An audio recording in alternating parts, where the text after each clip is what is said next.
Guy de Maupassant est un écrivain français, né le 5 août 1850 au château de Miroménil à Tourneville-sur-Argue, et mort le 6 juillet 1893 à Paris. Château de Tourneville-sur-Argue. Paris. Les Maupassant étaient une vieille famille venue de Lorraine qui s'était installée en Seine-Inférieure, aujourd'hui Seine-Maritime en Normandie, au milieu du XIXe siècle. Son père, Gustave de Maupassant, avait épousé en 1846 Laure Le Poitevin, une demoiselle de la bonne bourgeoisie. Couple du XIXe siècle.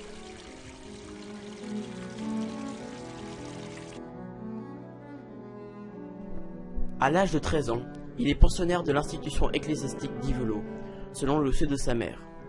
C'est dans ces lieux qu'il commence à versifier. De sa première éducation catholique, il conservera une hostilité marquée envers la religion.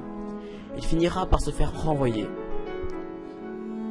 Il est alors inscrit au lycée de Rouen, où il se montre bon élève, se donnant à la poésie et participant beaucoup aux pièces de théâtre. À cette époque, il côtoie Gustave Flaubert, dont il deviendra le disciple. Bachelier des lettres en 1869, il part étudier le droit à Paris, sur le conseil de sa mère et de Flaubert.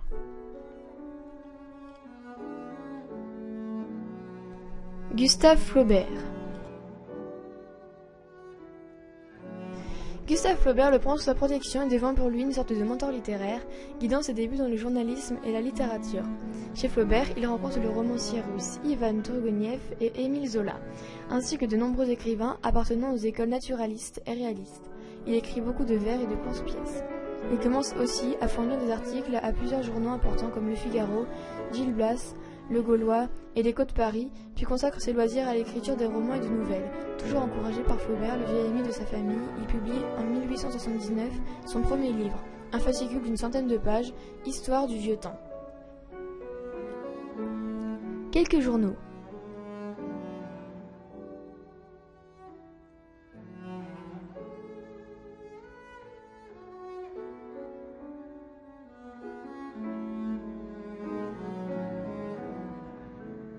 La décennie de 1880 à 1890 est la période la plus féconde de la vie de Maupassant.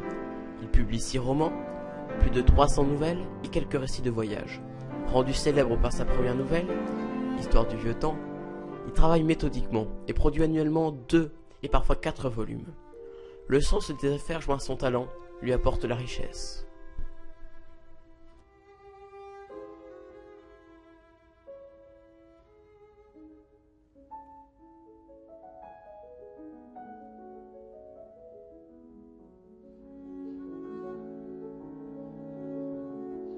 Dans ses romans, Guy de Maupassant concentre toutes ses observations dispersées dans ses nouvelles. Son second roman, Bel Ami, paru en 1885, connaît 37 tirages en 4 mois. Et si l'on ajoute à la littérature son sens bien normand des affaires, Maupassant dira en riant « Bel Ami, c'est moi ».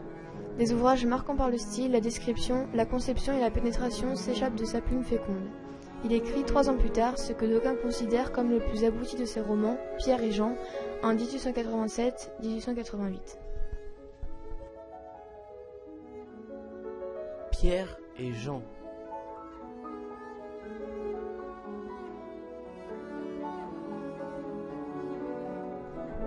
Son aversion naturelle pour la société, ainsi que sa santé fragile, le portent vers la retraite, la solitude et la méditation. En 1887, son frère Hervé est interné une première fois et retombe malade en fin d'année. En août 1889, il est de nouveau interné à l'asile de Lyon-Bron. Il y meurt en novembre.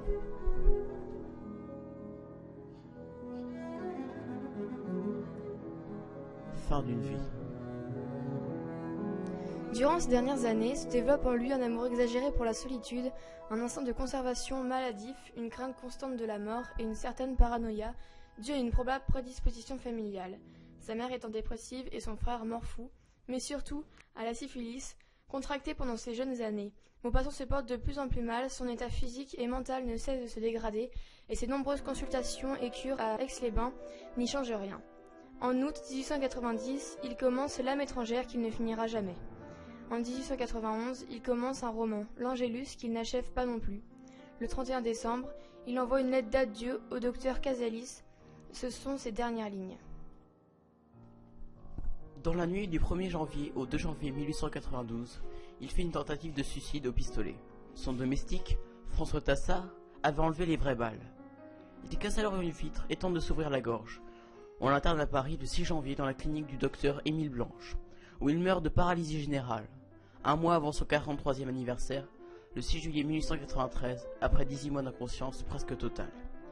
Sur l'acte de décès figure la mention « né à Sotteville, près d'Yvetot », ce qui ouvre la polémique sur son lieu de naissance. Il est enterré au cimetière du Montparnasse, à Paris.